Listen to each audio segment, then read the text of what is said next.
ইসলামের কিবলার দিকে মুখ করে রাস্তার পাশে নামাজ আদায় করছিলেন ফিলিস্তিনি এক যুবক, কিন্তু সেই প্রার্থনা অবস্থাতেই তার উপর গাড়ি চালিয়ে দিলেন ইসরায়েলি এক সেনা।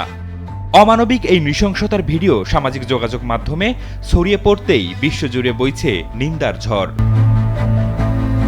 ফিলিস্তিনের অধিকৃত পশ্চিম তীরের শহর রামাল্লাহ, সেখানে ঘটে গেল এক অমানবিক ঘটনা।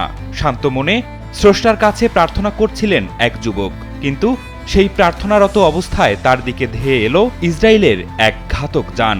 পিঠে রাইফেল ঝোলানো এক ইসরায়েলি রিজার্ভ সেনা রাস্তার পাশে নামাজে মগ্ন সেই ফিলিস্তিনি যুবকের উপর সজোরে চালিয়ে দেয় ঘাতক যানটি। সাথে সাথেই চাকার নিচে পড়ে যায় যুবকটি। উঠে দাঁড়ালেও সেই যুবককে হাসপাতালে ভর্তিও করা হয়েছিল। প্রাণে বাঁচলেও দুপায়ে গুরুতর আঘাত পেয়েছেন তিনি। সামাজিক যোগাযোগ মাধ্যমে ছড়িয়ে পড়া ভিডিওতে দেখা যায় সেই ইসরায়েলি সেনা তাকে পৃষ্ঠ করেই ক্ষান্ত হননি, বরং তার উপর আক্রমণাত্মক ভঙ্গিতে চিৎকার করতে থাকেন। পরবর্তীতে যুবকের বাবার কাছ থেকে জানা যায় তার উপর শুধু গাড়ি চালিয়ে দেওয়া হয়নি, তার চোখে মরিচের গুঁড়াও স্প্রে করে দেয়া হয়েছিল, যা ভিডিওতে আসেনি। আহত যুবকের পিতা আরও জানায়, আক্রমণকারী ব্যক্তি ওই এলাকার একজন কট্টরপন্থী ইসরায়েলি বসতি স্থাপনকারী। তিনি গ্রামের কাছে একটি অবৈধ চৌকি স্থাপন করেছেন।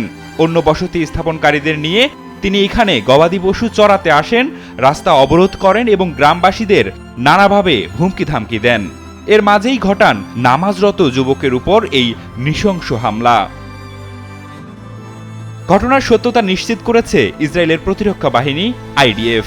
এক বিবৃতিতে তারা জানিয়েছে, অভিযুক্ত ব্যক্তি একজন রিজার্ভ সেনা ছিলেন। ঘটনার পরপরই তাকে সামরিক দায়িত্ব থেকে সাময়িক অব্যাহতি দেওয়া হয়েছে।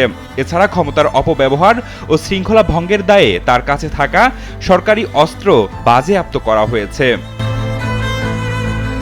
তবে দখলদার ইসরায়েলি বাহিনীর এমন নৃশংস ঘটনা এটি প্রথম নয়। এর আগেও একাধিকবার মসজিদে নামাজরত অবস্থায় ফিলিস্তিনিদের উপর হামলা করেছিল ইহুদি সেনারা। তবে এবার রাস্তার পাশে নামাজ পড়া অবস্থায় রোমহর্ষক এই ঘটনা ঘটালেন ইসরায়েলি সামরিক বাহিনী বা আইডিএফ এর এই সেনা। 2023 সালের 7 অক্টোবর ইসরায়েলে হামাসের হামলার পর থেকেই চলছে ইহুদি সেনাদের আগ্রাসন। শান্তি চুক্তি হলেও তা যেন খাতা কলমে, থামছেই না হত্যাযজ্ঞ। গত 2 বছরে প্রায় 71,000 ফিলিস্তিনকে হত্যা করেছে ইসরায়েলি সেনারা। জাতিসংঘ বলছে 2025 সালটি গাজার পশ্চিম তীরে ফিলিস্তিনিদের উপর ইসরায়েলি বেসামরিক নাগরিকদের হামলার ক্ষেত্রে রেকর্ড সৃষ্টিকারী সহিংস বছর। Ripon Ahmed, news desk, news 24।